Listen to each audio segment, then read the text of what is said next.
Hi, Jeff here with Providence Sound and Vision. We are here in our Los Angeles Gear Gallery with Phill Scholes from Solid State Logic, and we are going to go through the new Solid State Logic Origin EVO.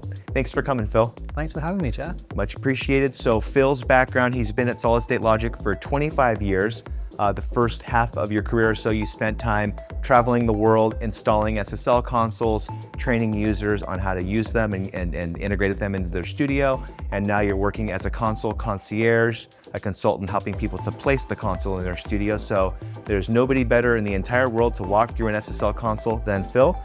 In this video, we're going to walk through the console, do sort of a workflow and features of the console, and then in an upcoming video, we're going to show you the sound quality of the console. So let's get started. Phill, let's see. This is the EVO console, right? So the SSL Origin came out, what year? So Origin came out in 2020. 2020, okay. Yeah. And then there was some feedback from the users. People were missing the dynamics that most SSL consoles are famous for, having dynamics on every channel. Yeah. So the EVO adds dynamics to every channel. Yeah. Tell us about the dynamics section that was added. Yeah, so basically the reason it's called EVO, it's an evolution of the first generation of Origin. So what we have here, the big ticket thing that's been added is really this VCA compressor. This is the same characteristic, the same compressor that we used on all generations of SSL console. So this is right here now in the channel strip of this console. Very cool. And then the one other, as far as I know, the one other mod that was done is there's an accommodation now to be able to install a UF8 DAW controller here in this part of the console. That's right, yeah. So this section, one of the things which is kind of unique about Origin as a platform is this center section here can actually change and move around. So the reason it's got these huge screws here is this is a wrap plate here. So this panel can move up, and that was always true on the original Origin. But now with the EVO, this panel can move as well. So we can actually have a UF8 controller right there in the center section on the same plane as the rest of the faders on the console. Okay, very cool. So let's start and give a tour of the console, starting with the top of the channel strip. What are we seeing there on that red knob? So red knob here, this is the mic pre. So what we actually have on this console, this is the first time we used this PureDrive mic pre. So PureDrive was invented actually for the Origin console. And it's exactly the same on Origin EVO. So the red knob gives us our gain control, and we have 70 dB of gain right here. And it's a very pure sound. That's the pure part of the PureDrive. If you want a kind of overdriven, saturated sound, we have a drive button. That's the drive part of the PureDrive. So when we engage that, it engages a separate circuit and actually gives some nice harmonic coloration to our mic pre. So essentially, you've got two different flavors of mic pre here on the channel strip. And can you A/B them without a change in gain structure? Yeah, so basically this is coloration. This is in and out of coloration. It doesn't really change the gain structure. So if you want to hear how it sounds with on or off with the kick drum, A/B very simply. That's very cool. Yeah. Okay, and then moving down, we have, is that a trim for the direct out? Yeah, so what we have here, and you might see a few different things on here with LEDs. This trim is basically the line trim. And right next to that, you'll see this path flip. And path flip is a concept which we have a couple of different points on the channel strip.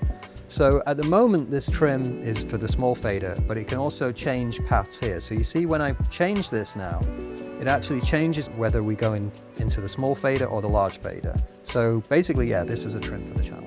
Very cool. So if you wanted to then drive that mic preamp, you hit the drive button. Does that give you some play to be able to? It does, yeah, exactly. So it's kind of like a pre and post, if you want to think of it that way, in terms of gain structure. Very cool, very cool. Okay, and then moving on, we have two different stereo cues.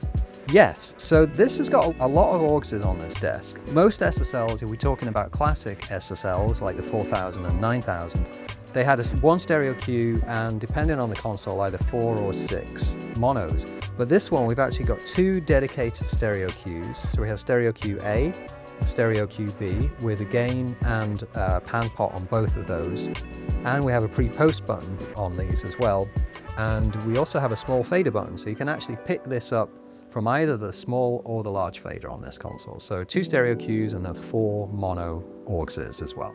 So this gives you a stereo cue to the small fader. How would that work? Because the small faders are mono And this is stereo? Yeah, mono out from here, which can be panned across to that stereo cube. So it's taking the source from the small fader Exactly. and sending it to the stereo cube. Gotcha. Exactly. So it's a separate pan port for that. Gotcha. So Okay. I think it's probably worth mentioning at this point that this is a traditional inline console. So we have two paths through the channel.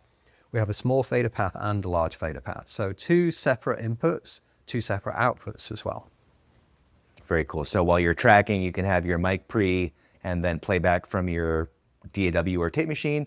And then when you're mixing, you essentially have 32 faders instead of 16. Exactly. Yeah, exactly that. Very cool. Get a lot out of a pretty compact footprint here. Yeah. Okay, so moving on, we have 4 mono auxiliary sends, and it looks like each one can be either pre or post. That's right. Yeah. So typically used for, headphone feeds, reverb sends, that kind of thing. Yeah. Is that routing to or sourcing from the small fader? From the small fader. From the small fader. So okay, great. Default is large fader. If you press SF, that just stands for small fader. That routes it from the small fader. Gotcha. So this could be playback from the DAW. You're doing overdubs. You have playback from the DAW, routing to a headphone system or headphone mix. Exactly. Gotcha. Okay. And then moving on, we're into the dynamic section. Yeah, so this is the new part. So this is the classic VCA compressor we've used on pretty much every console, every classic console. And this has a path flip too. So this can either be in the small fader or the large fader. And we press that down here and it changes whether the compressor is in the small fader path or the large fader path. In terms of its feature set, it's the compressor is a kind of over easy compressor. And we have different functionalities on here to change the coloration of things as well. We have a fast attack if you want it to be fast attack. So we have that on the compressor and we have that on the gate too. We have a expander on the gate section here. This can be either a gate or an expander. And then over here on the compressor, if we want it to have a linear release characteristic, we've got a linear release button there. So a few different things. Other nice thing we've got is a link button. We've done this on many of our consoles where if you wanted to have a stereo channel, you can actually link the side chains from this channel to that channel using that link button. So you can actually, combine the two trigger signals together. Very cool. And there's many different versions of SSL dynamics over the years. What is this going to be closest to? So this is the VCA compressor that basically we started out in the E series. Everything we've really done has meant to be the same as that. The only thing that's really changed over the years are component differences. So this is very closely matched to the kind of classic E series. And that E series methodology follows through with a few things on this channel actually. So this is very much a modern version of the 4000 sonically and workflow wise as well. Very cool. Then moving on, we have high and low pass filters, and I assume these are accessible whether or not you're using the equalizer?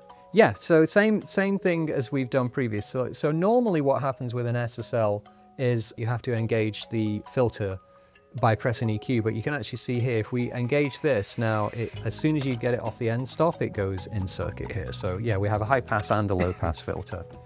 On the original version of the Origin, you only had one filter, but on the Origin EVO, you have two filters here. Oh, there was only a high pass on the original. Now you have high and low. Very cool. That's right, yeah. And I see there's an LED for small fader. Yeah. So presumably you can tie the mic preamp to the small fader, use the filtering for tracking, say, and clean up some of the stuff that you're not going to need in the track, like some of the rumble and air frequencies that maybe are not needed for that particular source, and then print that, right? So you're printing something that's cleaner, sort of filtering out the unnecessary stuff while you're tracking. Very cool. Absolutely, yeah. And then the other thing that we can do here as well is a dynamic sidechain button. So this, if we press dynamic sidechain, takes the filters out of the audio path and then just applies them really to the compressor gate section. So that the frequency selected on the filter is not triggering the compressor. Yeah. So if you're trying to get more bottom end out of the compressor, that's very cool. Yeah. Okay.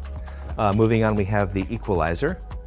Yeah, so the EQ, we have one flavor of EQ on this console, which is the black knob EQ as we call it, but this is the E series EQ knob. There's a couple of classic SSL EQ curves, and this is the most popular one, the black knob 292 E series one.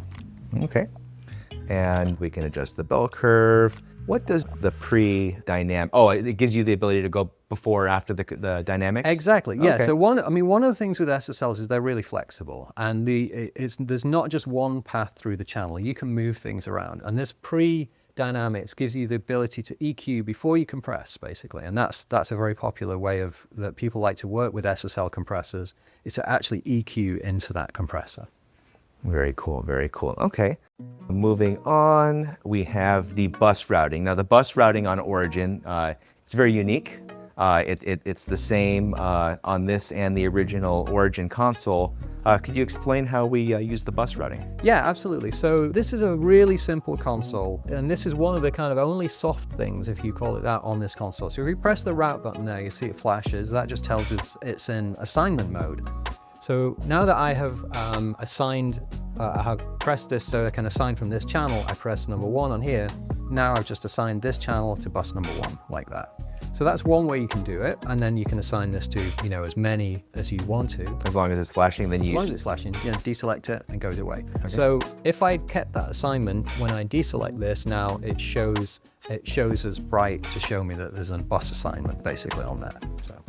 And I saw earlier you did multiple channels at once, right? So you can hold down. down. Yeah, that's the other thing we can do. So if I press and hold the first one and press the last one, you see it lights up all of those channels, and now I can make assignments to every channel just by doing that. That's one cool way I can do it. There's other ways that I can do it as well. I can do it the reverse way as well. So if I press this button now, which is the actual bus, I can choose which channels I want to bus 1 just by pressing that there. So you can do it both ways, either from the channel to the bus or from the bus to the channel. Very cool. Then moving on, we have the controls for the small fader. Yeah. Yeah, so small fader path, completely separate to the large fader path. And what we have here is we have an insert point. So small fader has its own insert point. We have the ability to send it to the mix bus on small fader to mix, and we've got solos and cuts as well. So we can solo and cut that. Really nice feature we have here, which is the 0 dB button. We can actually bypass the faders. So let's say you want your send levels to your DAW to be at 0. Well, either you can line this up or you can just press 0 dB. So if I press 0 dB here, you will actually bypass all of these faders, and then it's just lined up at unity gain. So when you're mixing, even though this is a 16-channel console, you have 32 inputs, and if you use the 0 dB button on the small faders and the large faders, you have essentially a 32-channel summing mixer that has full recall in the box. Exactly. Yeah, this is a really big console. In terms of channel inputs, yeah, you've got 16 small fader, 16 large fader. You've actually got a lot more in the center section as well, and we'll get onto that in a little bit. But you have some group faders there, which actually give you the ability to have another 16 inputs as well. So it's actually a lot bigger than 16 channels. Very cool. Okay. And then we have some pretty straightforward routing on the just above the large fader. Looks like an insert bypass. Yep. Insert pre, what does that mean? Insert pre. So again, just like the pre that we have over here on the EQ section, this also moves the insert point. So there's actually about 6 combinations of insert points that you can have between this pre button and the pre button on the EQ. You can have dynamics EQ insert EQ dynamics, and like I said, there's a multiple ways you can do that on this console. Very cool. And then we have solo and mute and 0 dB for this fader as well. Yeah. Love it. Awesome. Okay, moving on to the center section. Let's start with my favorite part of the center section. We have the SSL bus compressor. This is the classic SSL VCA bus compressor. I think the difference between this and the original ones, though, is we've added some nice new features to make it a bit more modern. So the original ones, we had 3 ratios. We had 2, 4, and 10. That was it. But a lot of people wanted ratios in between those. So you can see on here, we've actually got an additional set of ratios here. So instead of 2, 4, 10, we've got 1.5, 2, 3, 4, 5, and 10. So we've actually got a lot more flexibility there in terms of intermediate ratios. And then we have a high-pass sidechain filter that can be turned off. And I see there's 30 hertz, 60, 120, 185, and 300. Yeah, exactly. Yeah, so that again, that's a new thing for this console, is to add those to add that feature as well. Very cool. And then I see just to the left of it we have talkback, but then we also have listen. Yeah. Right. So listen is listening to the tracking room. Exactly. Yeah. So that's kind of like an open mic in the tracking room that you can listen to here, and we have that, and there's a compressor circuit in there as well. So that can actually be used as an additional input if you want to as well. And that's the famous Phill Collins drum room mic, was the listen mic on an SSL console through that compressor. Yeah, that was really a kind of a secret sauce for a lot of people, was to actually use this as something which it was never intended to do, to use it as a very heavy compressor that you could print with as well. So yeah, it's been used many, many times over the years. I think the idea on the compressor was if you compress the talkback mic, people in the room out there don't have to necessarily be close to the microphone, right? It's compressed, it's loud, so they can be in any corner of the tracking room and still be heard by the control room. Exactly, yeah. So you can still use it as that, as a communication tool, but also if you want to print that as well, that can go on your patch bay and you can actually print that. There's a direct out for it, There's right? a direct out for that, yeah. Perfect, absolutely. amazing. Yeah. All right, and then we did touch on the busing, but to clarify, there's 16 buses total. 16 buses, yeah, absolutely. So we've got 16 buses. These get post fader sends from the channels, and they can be from either the large fader or the small fader to these buses. In addition to these buses, you also get a direct out on every channel as well. So you get a direct out and a feed to the buses, and that wasn't always the case. On 4000 you had to choose, but on this you actually get both of them at the same time as well. And then so here, this is essentially like a bus output. It could leave the console and say hit a compressor, and then out of there it returns to this section. It does, yeah. So this is something which is unusual for us in terms of the way it is. So normally, you know, center section faders on most SSLs are a VCA or something like that, but actually on this one, it's an audio input. So each one of these 8 faders actually has a stereo input to it. So you can use it as a kind of a short channel if you really wanted to. So let's say you wanted to bring back additional stereo devices, you could bring those into here, and we can feed these to the mix bus by pressing group to mix there. But the other thing you could do, you could half normal these buses to that. So you could use it as kind of, you know, audio groups as well. So if you wanted to, this could be a drum group, that could be guitars, keyboards, so on and so forth. So you can either use it 2 ways, 1 as an additional input or 2 as an audio group. Very cool. And then here we have stereo effects returns. So there's 4 stereo effects returns. Yeah, so these are, you know, typically used for reverb returns. So let's say you have a hardware reverb like a Bricasti or a Lexicon.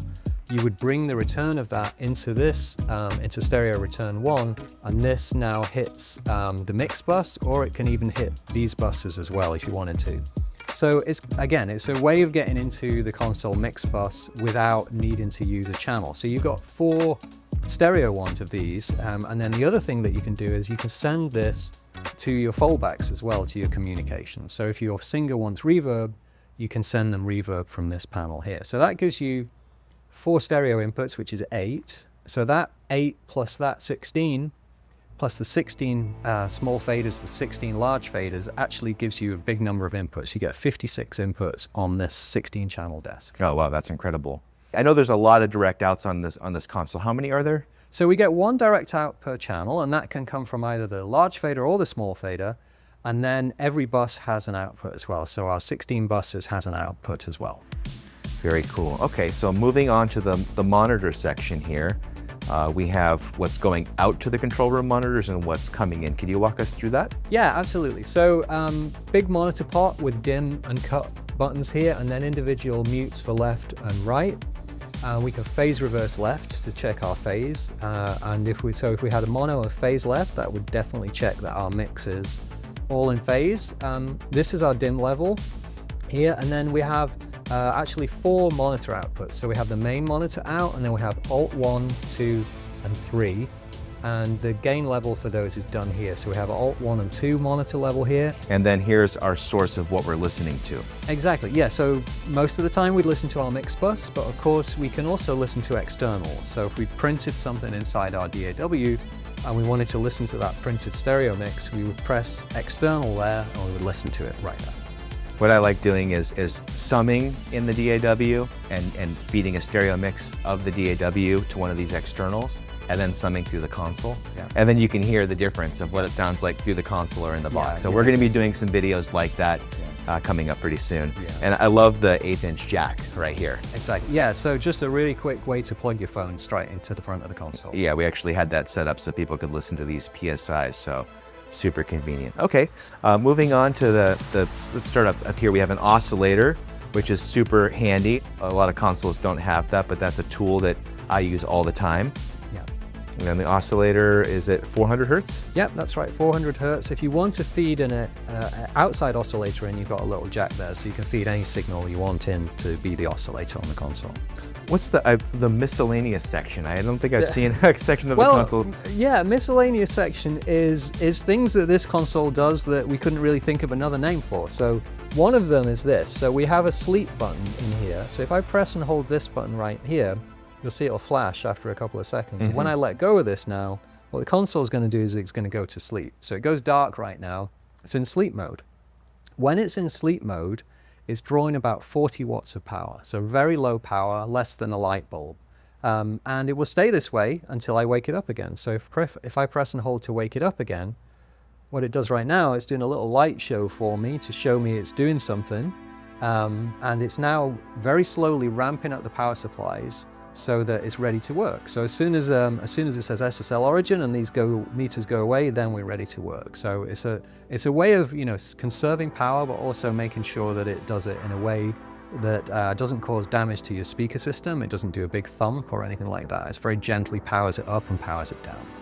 Very cool. Yeah, I think in my experience, the most wear and tear on electronics is that spike of power that a lot of power supplies will just throw if your gear's kind of cold or hasn't been used in a while. I think that slowly chips away at the capacitors and things in the signal paths. Definitely, yeah. And this is a really really good feature of this console, is that ability to very gently wake up and close down.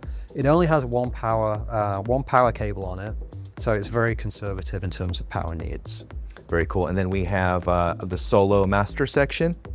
Yeah, so we got a couple of different solo mode. Solo in place, essentially the solo on this desk follows the pan pop. So, if you're going to pan something left, it will solo to the left. It's not just a mono bus, it's a stereo solo. And then because we have solos on the large fader and the small fader, we have the ability to link them in here as well. So if we're doing a big mix on this console, we can link together those solos as well. And then there's a solo in front, so you can still have the background tracks diminished a little bit. That's right. That's kind of a context solo. So that's nice if you're working on something, but you still want to know what's going on around it.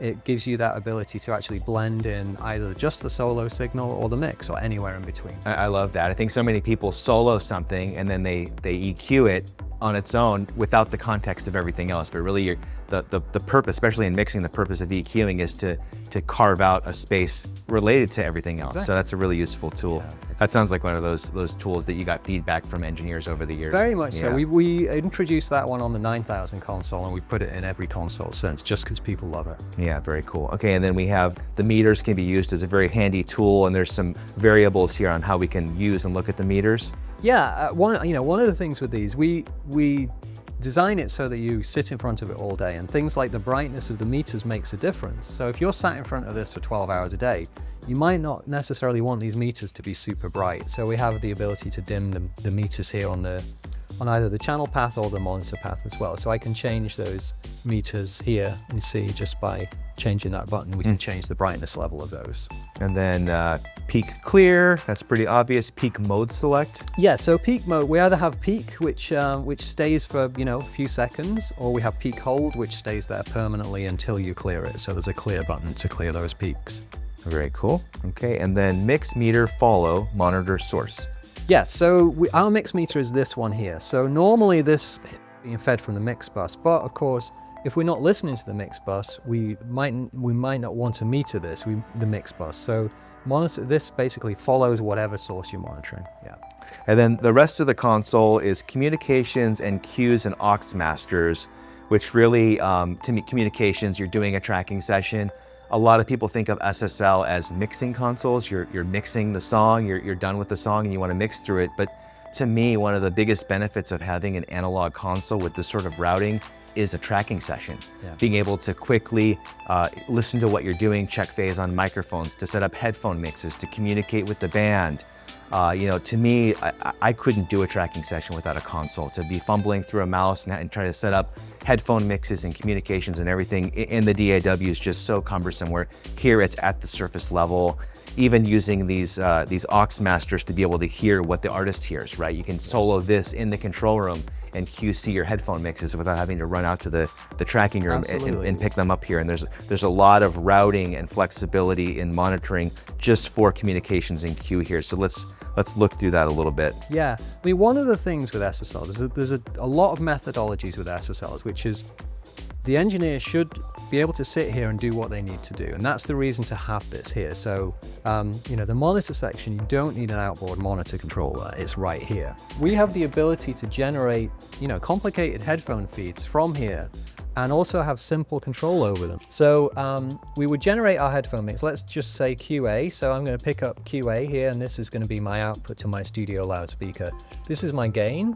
I can solo it to listen to what I've actually generated, and then I can talk back to them as well. So very simple, intuitive controls to generate powerful headphone mixes. And we got 3 of those. So we've got studio loudspeakers, fallback A, fallback B, which can all have separate feeds and can all be talked back to separately as well. Even the 1/8" jack can be routed there. So if an artist is like, how did I do it on the demo? It's on my phone. Let me hear it, right there. Yeah. They can stay in the moment. They can stay at the mic.